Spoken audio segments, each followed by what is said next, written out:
Right, let's bring you some breaking news now on the fallout from these latest claims of Downing Street parties. Let's bring in our Deputy Political Editor, Sam Coates, who's in Westminster, and tell us more. Sam.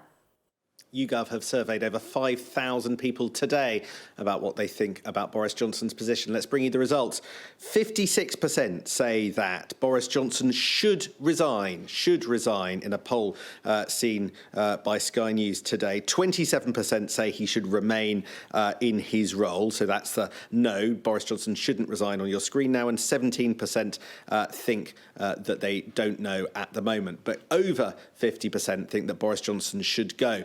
Now, if we just give you some context, if you look back about 6 weeks ago, that gap, that lead for the number thinking that Boris Johnson should resign was far, far lower. So the 56% figure that you're looking now is up about 8 points on November 2021. 31% at that point thought he should stay. And it shows that the Partygate affair, the turbulence in Downing Street about that and about COVID and about the cost of living is having a real impact on views on Boris Johnson's premiership. When you dig down into the numbers, it looks like Tories are increasingly upset as well. People who voted Tory, well, about a third of them want Boris Johnson to go. And as we saw at the weekend, Tory members increasingly wondering whether or not somebody like Rishi Sunak or Liz Truss might not only be better at running the country, but also beat Boris Johnson at the ballot, beat the Labour Party better than Boris Johnson at the ballot box. There is a lot of turmoil inside the Conservative Party at the moment. In the last few moments, one former cabinet minister has messaged to say Boris Johnson's going to have a different approach to government if he wants to survive, but I'm not sure he has the capacity or the flexibility to do that. But I don't think he can wait until the local elections in May before he does anything. There are some initiating a conversation about whether or not after May is a time to replace Boris Johnson before the summer recess. That's what happened, of course, to Theresa May a couple of years ago.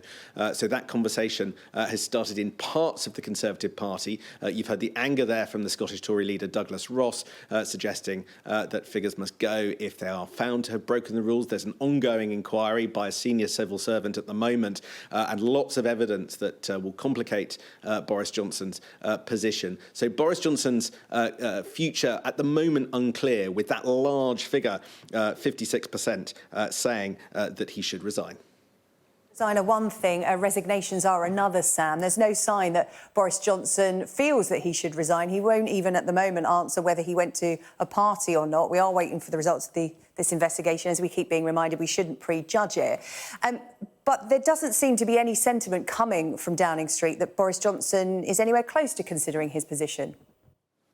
Well, you've got a couple of options if you're Prime Minister in a spot like this, and one of them is to front up the problems that you've caused, to give a big apology, to say to the nation, look, I got some of these judgment calls wrong, they weren't parties, but we were having alcohol, I can see why that was a mistake, we're in unusual times. That's one option open to number 10. They are not choosing that option. Instead, they are pressing button B. That is the tough it out option.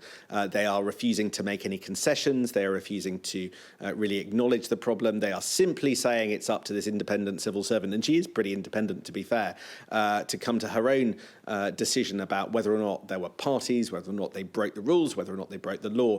There is a complication this afternoon, however, Sarah Jane, which is you've got this inquiry by a senior civil servant, but you've also, hovering in the background, got a potential police inquiry.